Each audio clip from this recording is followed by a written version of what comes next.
Welcome to my YouTube channel. Hit the like button, share your thoughts, subscribe, and tap the bell icon. Last stop, it was 2:36 a.m. when the bus stalled at the edge of the forest. The engine didn't sputter, it just stopped.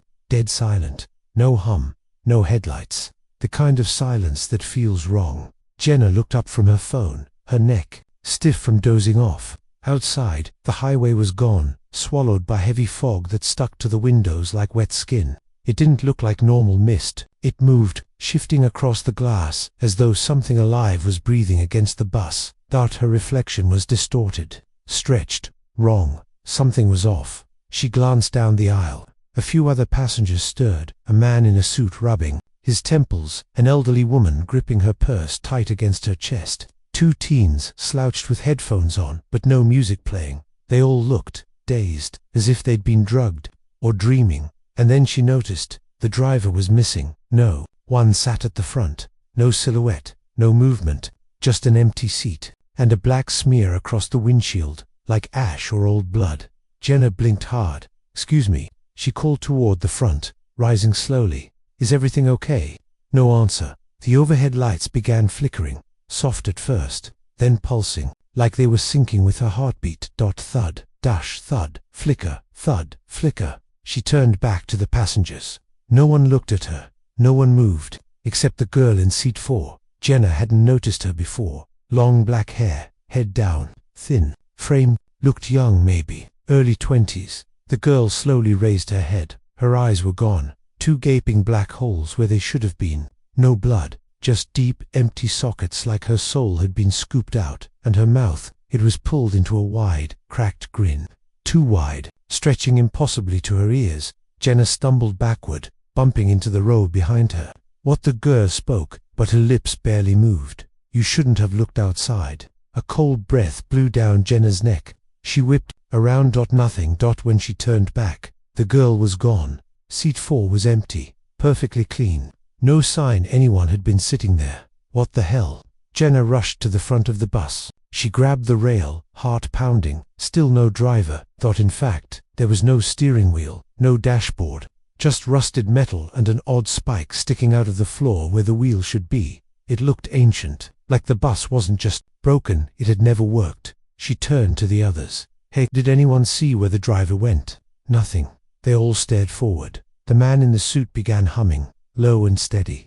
Then the teens, then the old woman. One by one, every passenger joined in, heads tilted at the same angle, mouths half open, eyes glassy. That humming wasn't random, it was rhythmic, repetitive. Wrong. Jenna backed up. "Stop it. What is this?" she screamed. The humming stopped.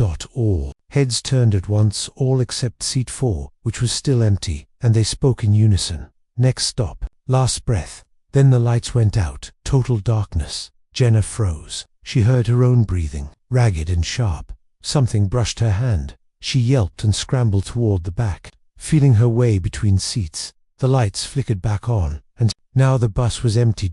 Completely. Completely. No passengers, no sound, no humming, just her. She looked down. Her hands were pressed into the seat cushions. Her fingers were sinking. What is this? She tried to pull away, but the fabric held her. Her skin began fusing into the seat, stretching like hot wax. Blood pooled around her wrists, but she couldn't scream anymore. Her voice was caught in her chest. She was becoming part of the bus. No. A shadow passed across the window.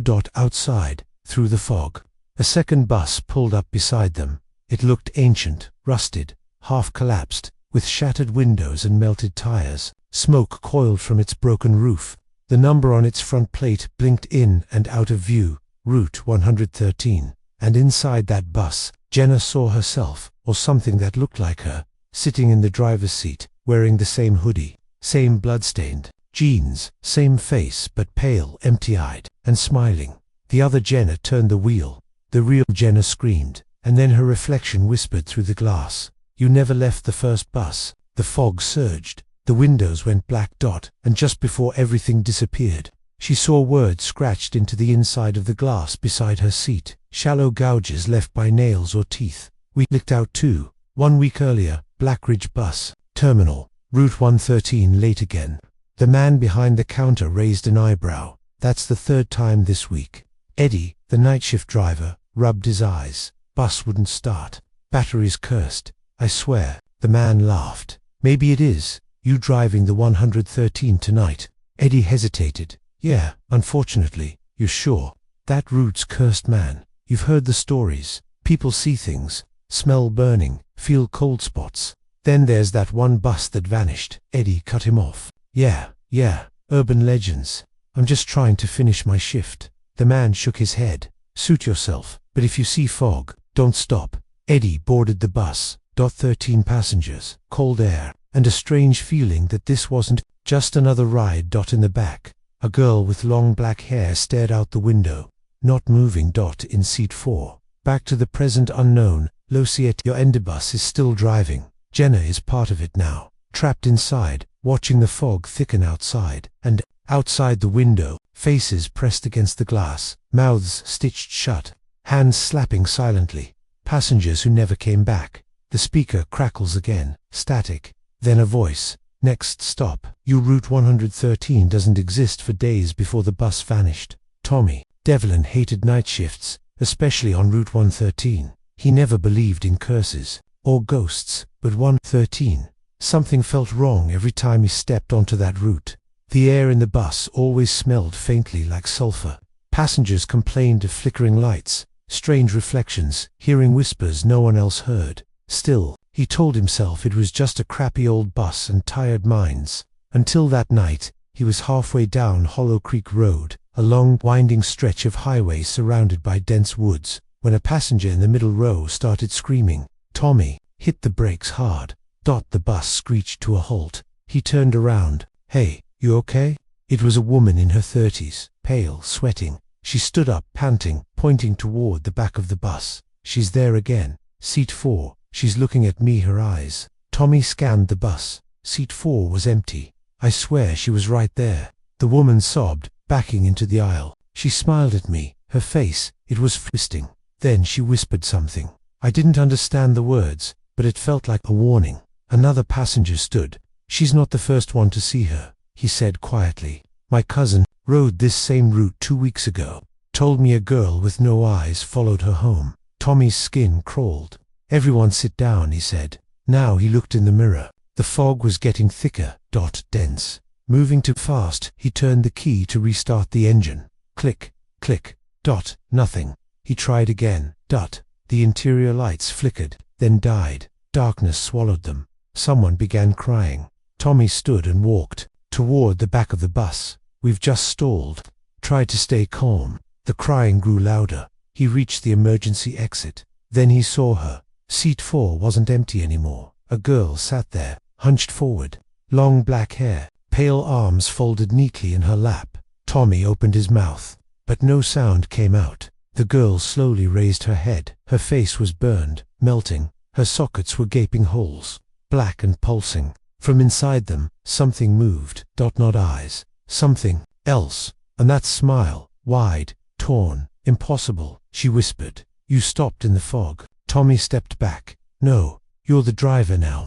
A white flash. Screams. And then silence. Present day. Blackridge Detective, Maya. Cross had never investigated a bus disappearance before. Route 113 had been reported missing for 3 days. 13 passengers. 1 driver. No contact. No crash. No sign of wreckage. Like the bus had vanished into the air. It wasn't just unusual, it was impossible. But what shook her the most wasn't the missing bus. It was what came next. A bus appeared outside the terminal at 3:03 a.m., burned, rotting. Tires melted into the pavement, and inside, nothing. No driver, no passengers, only dried blood streaked across the windows. Symbols etched into the seats with fingernails. And in seat 4, a perfectly clean, untouched spot, like someone was still sitting there, alive, or watching. Maya stepped into the bus, flashlight trembling. The floor creaked. The air was thick with rot and ash. The walls pulsed with mold, and the smell not just decay, but sulfur, like something had come from underground. She paused beside seat 4. A whisper brushed her ear. You're not supposed to be here. She spun around. No one. She backed out quickly and called in forensics. Later that night, she received a text. No number. Just a message, Route 113 doesn't exist. Stop looking. 3 years earlier, one survivor, her name was Emily Voss, age 24, former psychology student, only survivor of a similar bus incident in 2022. Her story was buried deep in an archived hospital report. Emily had boarded a bus late at night, woke up surrounded by fog. Passengers turned to her, one by one, and whispered things she never understood. Backwards Latin, guttural phrases, laughter that wasn't human. Everyone vanished. She ran. She somehow escaped, wandering into a diner on the edge of nowhere, barefoot, bleeding, shaking. Her final recorded statement: "They don't want you to leave." The girl with no eyes. She's not a ghost. She's the bus. You become part of it. It feeds on fear, and when you try to run, it replaces you. Emily had gone silent after that. She hadn't spoken a word since. Institutionalized, unresponsive, eyes always staring toward the door. Back inside the bus, Jenna opened her eyes. Still inside, still fog outside, still alone, or so she thought. She turned her head. Slowly, every seat was now filled. The passengers weren't alive. Some were. Missing pieces, faces peeled, mouths stitched, limbs bent backward. One woman's eyes were gone. Another had her hands nailed to the seat back in front of her. They were all staring at Jenna, and they were all smiling. Jenna screamed. Then came the voice. "Stop, 3 of 6. You're adapting well." She looked down. Her own legs had changed. Her thighs were fusing to the seat. Her skin was turning gray, veins turning black, pumping something thick and unnatural. She could feel the bus inside her now. Jenna sobbed. "Please, I don't want this." A mirror appeared on the wall across from her. In the reflection, not Jenna, a girl with no eyes. Smiling, she whispered, "You were the first one who saw me, and you'll be the last." Detective Cross, same night she couldn't sleep.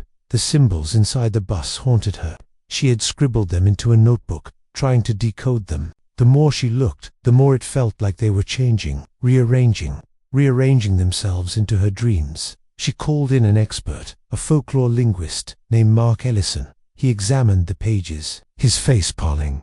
"These aren't just symbols, they're coordinates, ritual markings. These match a pattern I saw in a case from Norway. A bus full of children disappeared in 1974, never found. Survivors who escaped reported a girl with black holes for eyes whispering numbers. Before the fog came, Maya stiffened. What happened to the ones who escaped?"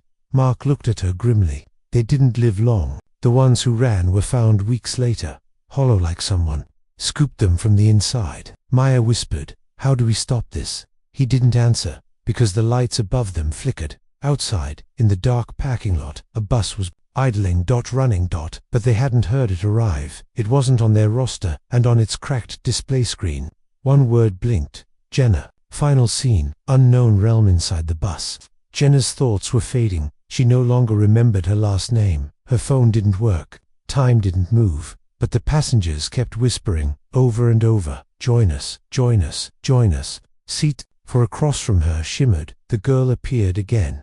She placed her hand over Jenna's heart and said, "When they enter the fog, they become us. You'll drive now."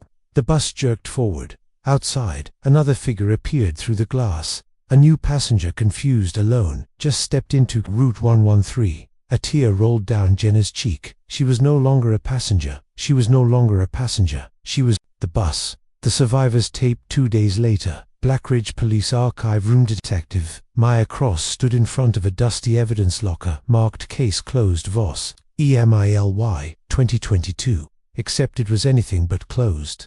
The room smelled of old paper and mold, but also something stranger, faintly like vinegar and rusted metal. Inside the locker were a few blood-stained clothing items, a charred backpack, and a mini cassette recorder sealed in an evidence bag. Handwritten label, "Survivor tape, do not play alone." Maya ignored the warning. She inserted the tape into an old player, closed the door to the evidence room, and hit play.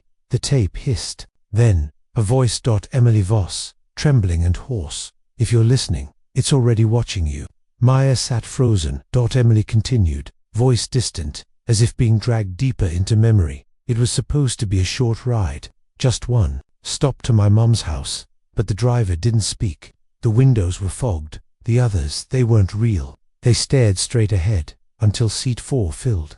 That's when the real bus died, and hers began. She doesn't ride the bus. She is the bus. She needs drivers. She needs passengers. She needs new ones. Every few years, she feeds a sharp breath on the tape, crying one by one. They vanished into the fog. They smiled as they died, like they were finally home. I escaped. Or maybe she let me. But I hear her even now.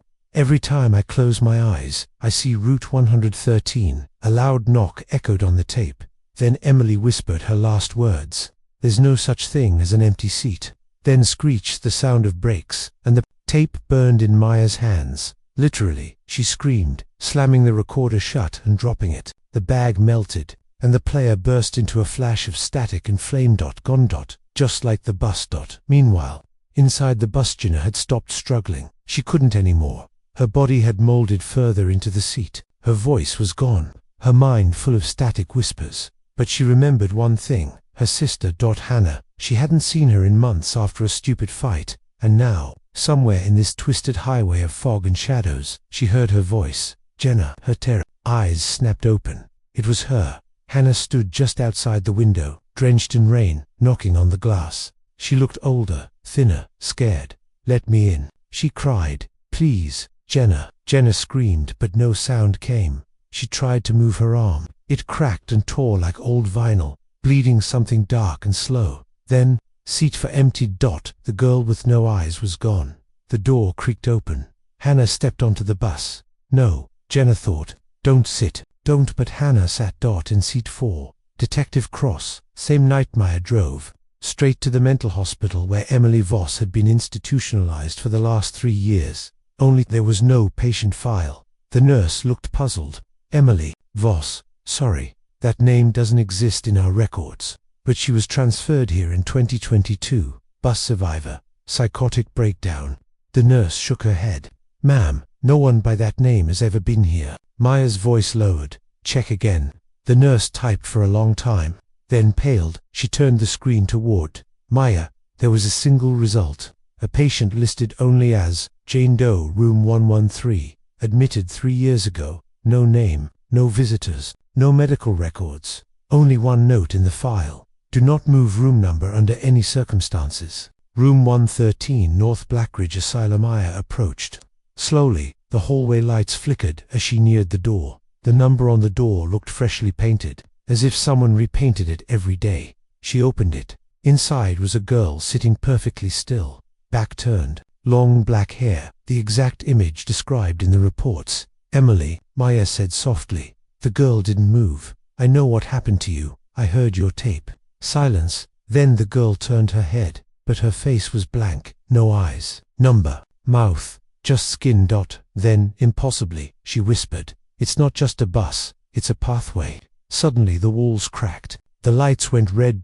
And from behind Maya, the hallway vanished, replaced by a tunnel full of black fog and rusted metal, stretching endlessly. A bus horn blared from inside it. Low, wet, wrong. Maya turned and ran. The moment she crossed the doorway, the hospital was back. The girl was gone. So was room 113, inside the bus. Hannah blinked. The seat beneath her felt warm, too warm, like something alive was pulsing under the cushions. Jenna, she whispered.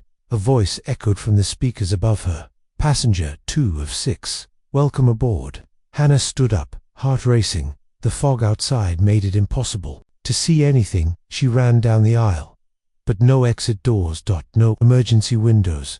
Just rows of smiling passengers, some with faces half missed, others mouthing the words, "Get out," with no sound. She reached the back of the bus, and saw a reflection in the exit glass. Her sister, Jenna, but Jenna wasn't Jenna anymore. Her face had begun to crack like porcelain, mouth stretched, eyes glazed, white. She reached for Hannah, and then, seat 4 went empty again. Maya's apartment, 313. Maya couldn't sleep. She kept seeing the same dream, a road leading into fog, a bus, and the number 113. She paced her room, replaying everything, the disappearing survivors, the tape that burned, the asylum room that never existed. She opened her case notes. Her hands trembled as she circled the same pattern from the seat markings in the bus. Then she flipped to the last photo from the crime scene. The word scratched into the ceiling of the bus. Seat 4 is the key. Emily Voss. Somewhere else she sat alone. Somewhere between dreams and death. Somewhere the world forgot.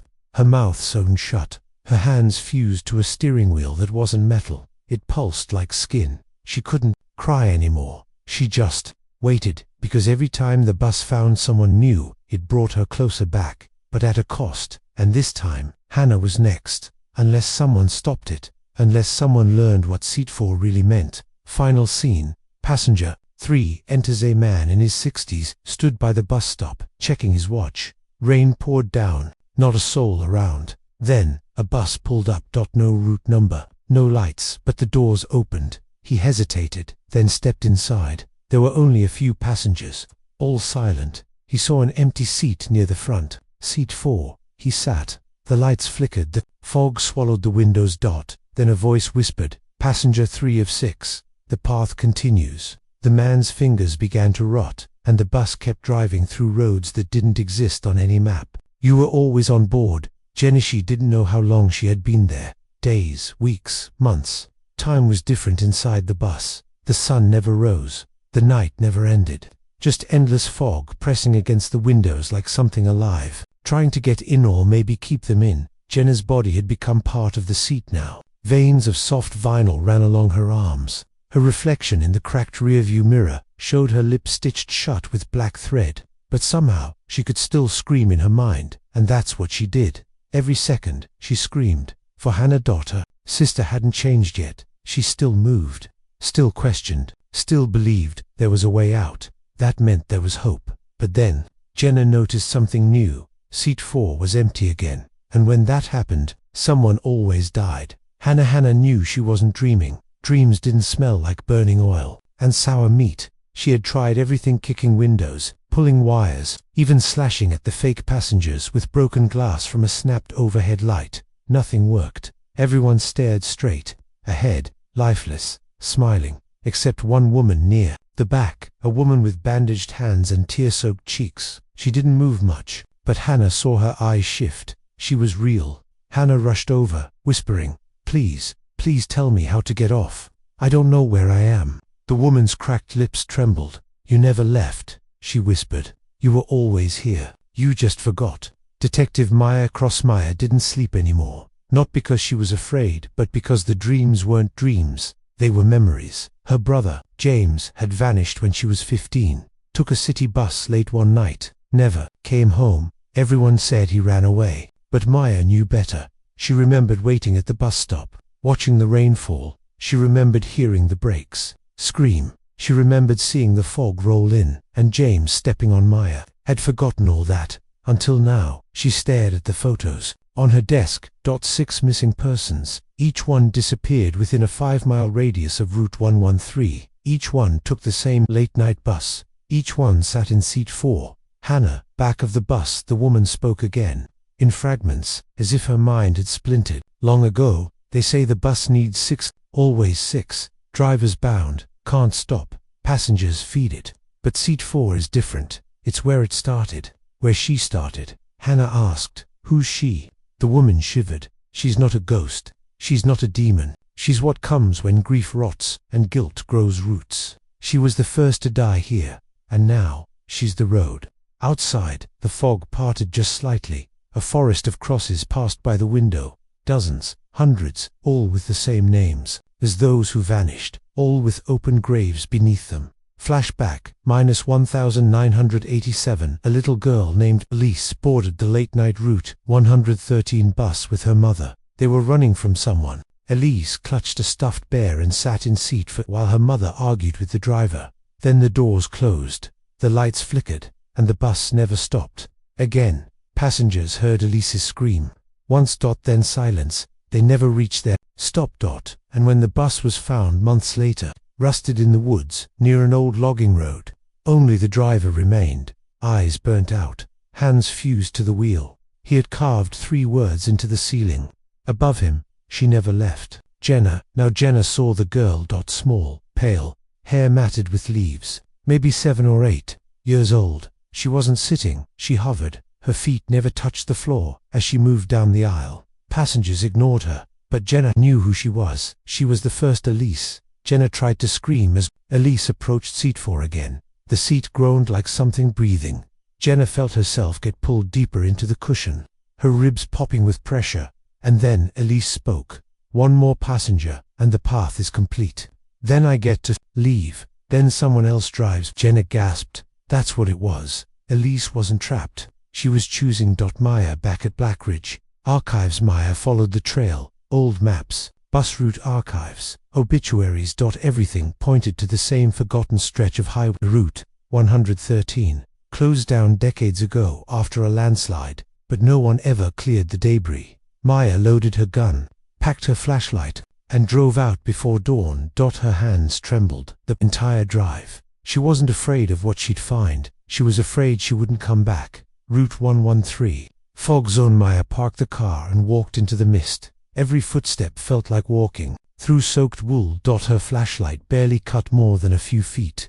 Ahead, then screeching brakes. Behind her she spun. Nothing. But when she turned back, a bus stood silently in the middle of the road, lights flickering, doors hissing open. Maya gripped her gun and stepped on. The doors slammed shut. The bus groaned and moved on board. The bus. Maya. She moved through the aisle, heart pounding.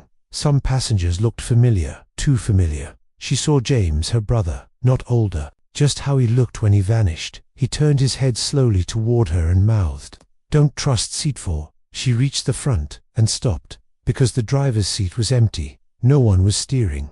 And yet, the bus drove itself through a fog so thick it looked like the world was dissolving. Suddenly a girl stood beside her, black hair, hollow eyes, wearing a 1980s school dress soaked in blood. "Elise, double quotes, do you want to save them?" Elise asked. Maya's throat clenched. "Yes," she said. "Then sit in seat 4. Hannah." Near collapsed. A woman with bandaged hands leaned close to Hannah. "You want out?" she whispered. Hannah nodded. "You have to take her place. The one who waits, the one who drives. That's the deal." "What deal?" Hannah asked, but before the woman could answer, the bus screeched and came to a stop. Everyone turned to look at the door. It opened. Maya stepped on and everything changed. All 3 on board. The final twist begins. Jenna felt it instantly. Someone real had stepped on. Not another trapped soul. Not a memory. Someone new. And the bus hated it. Lights burst. Seats tore open. The girl, Elise, screamed. Passengers began bleeding from the eyes. Jenna felt herself get yanked free partially from the seat's grip. She looked up, her mouth ripping open as she screamed, "Hannah, don't sit. She's trying to." But Elise vanished, and Maya walked to seat 4. The bus stopped moving. For the first time in decades, Elise appeared behind Maya, eyes wide. "You chose," Elise whispered. "You break the path, or become it." And then Maya sat. But it was a trick the moment Maya sat. Something cracked open in the air like a shell breaking. The bus filled with screams. Passengers exploded into ash. Fog poured in through the vents. The floor ripped open, revealing an endless highway of writhing souls beneath. Jenna grabbed Hannah's hand. "We have to jump. Now." "But Maya," Hannah shouted. She made her choice. "Don't make me lose you too." They leaped. Into the fog. The bus. Final glimpse. Maya sat in seat 4, eyes bleeding. Memories flooding back. James. Elise. Everyone. The seat fused into her spine. The bus creaked, and she became the driver. Her hands gripped the wheel.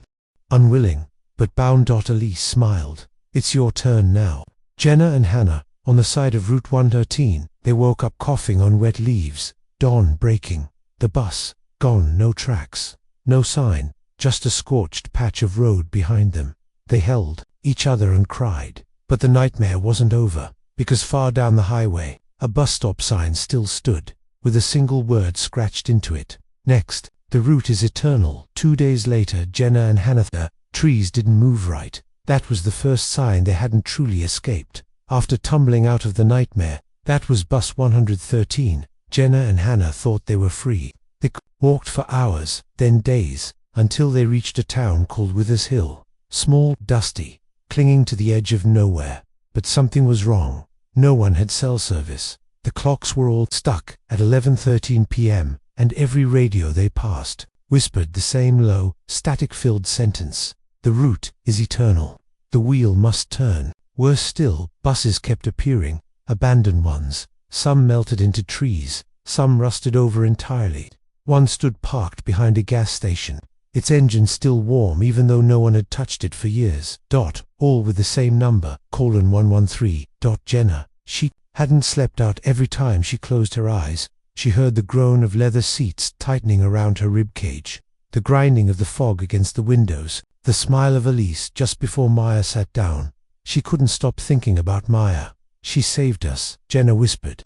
She traded herself for us. But what?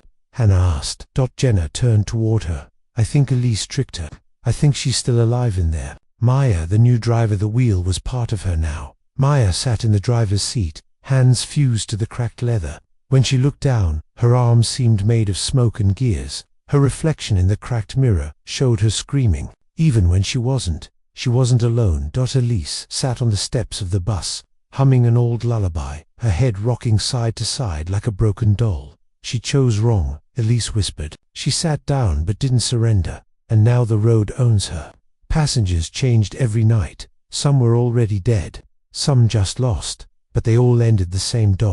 Ash screams, then silence. Maya wanted to let go, but her hands wouldn't move, and ahead of her, the fog shifted, revealing two shapes walking by the side of the road.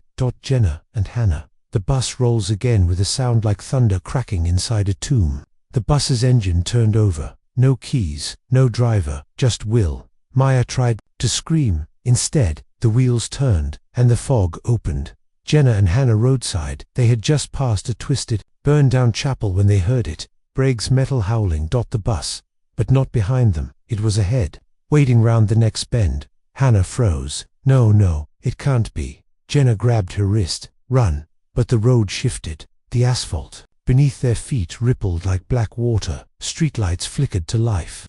A stop sign burst out of the dirt. And then, the bus doors hissed open. Inside. Maya sat.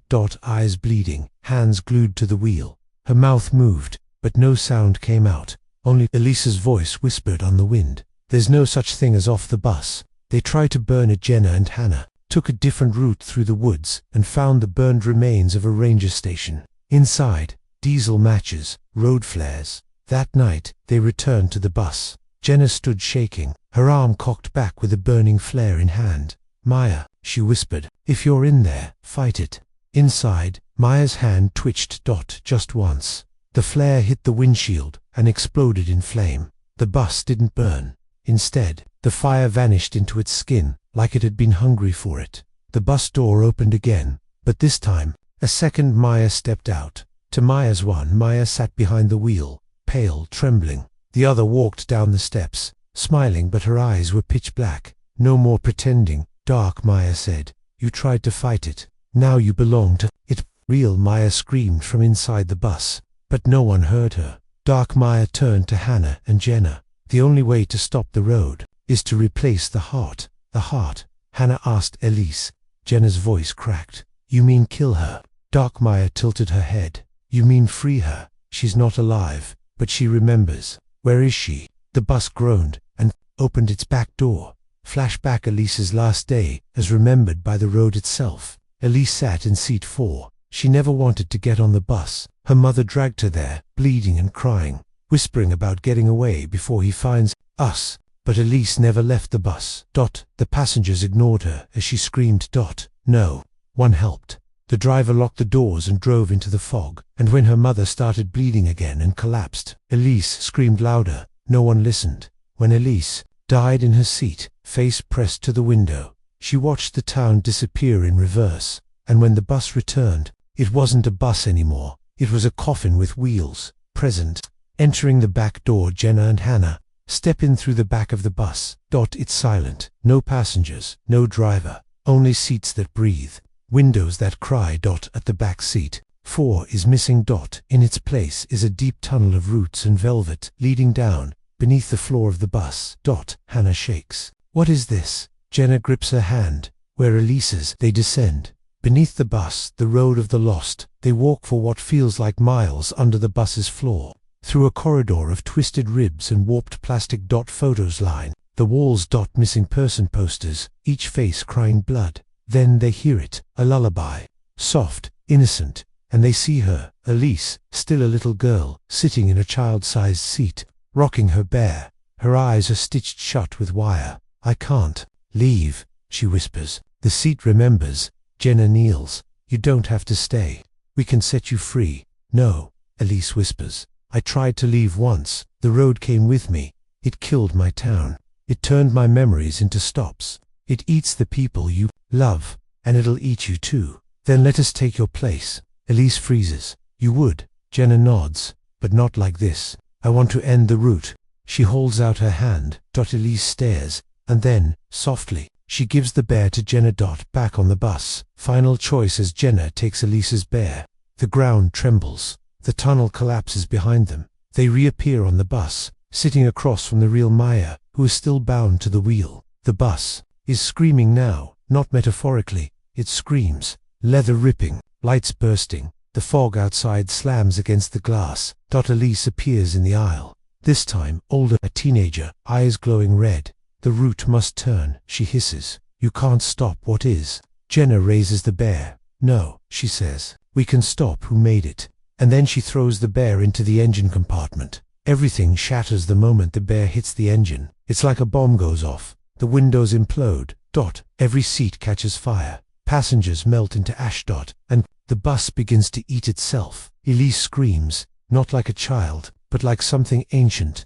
Jenna grabs Maya and Hannah out. They leap through the windshield, onto the road. Behind them, bus 113 burns from the inside out. They wake up again this time. On the actual roadside, a real one. With birds, with sunlight, with cars passing. No fog, no blood, just the echo of wheels. Turning, far, far away. They check the clock. It's 11:14 p.m. The curse is broken, or so they think. Back in Withers Hill, a child wakes up from a nightmare and points out the window. "Mummy," she says. "There's a bus outside."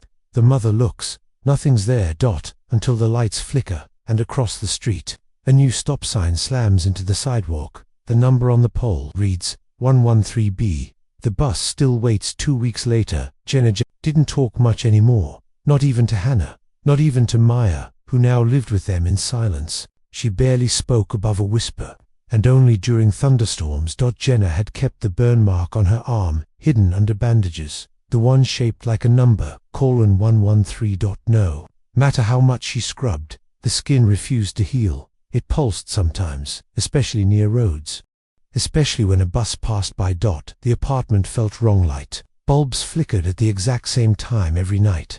11:13 p.m. Maya once caught her reflection blinking after she'd looked away, and sometimes, on the kitchen tiles, wet footprints appeared, leading from the hallway to the front door. Hannah, trying to sound brave, joked, "Maybe it followed us home." But no one laughed, because they all felt it. The wheels were still turning.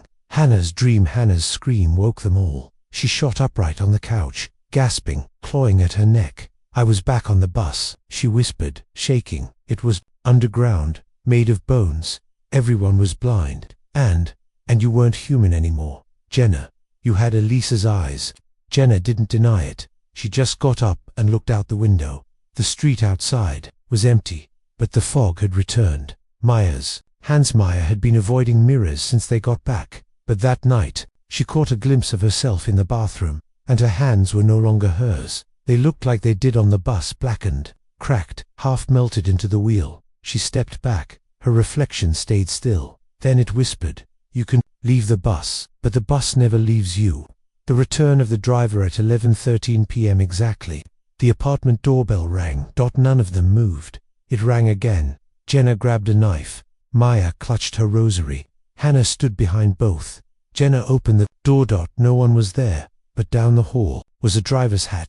All faded, blood around the brim, and underneath it a bus pass. 1-way, marked Route 113B, passenger, Jenna Rowe, boarding time. Now they burned the evidence. They tried everything. Jenna threw the pass into the fireplace. It screamed. Maya shredded the driver's hat. It grew teeth and tried to bite her hand. Hannah smashed every mirror, burned the clothes they wore on the bus, even destroyed her old phone. None of it worked. The mark on Jenna's arm started to glow faintly, pulsing, matching the hum of tires on asphalt. Maya said it first. "We didn't finish it." What they realized, they had freed Lise. They had burned the heart of the route. But they didn't kill the bus, because the bus wasn't a ghost. It was a memory that feeds. A system of suffering. A place for all the forgotten, abused, abandoned souls, who never got justice. And it wanted new drivers. New routes. It wanted to spread the map. Appears on the ceiling above Jenna's bed one night. A map burned into the plaster. Dozens of roads. Hundreds of towns. All with dots labeled 113, 113A, 113B, 113C. A network. Hannah stared in horror. This isn't one bus. It's an entire system. Jenna nodded.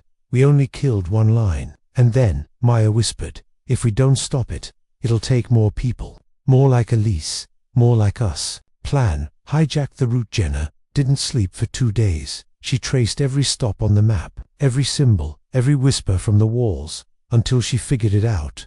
Each route is tied to a relic. Elise's bear was one. The driver's hat was another. And Jenna, she was now tethered, taught her body was a pass, a ticket. If I board the next bus, she said, I can take it somewhere it can't come back from. Maya grabbed her. You won't survive. Jenna looked at her friends. I already didn't.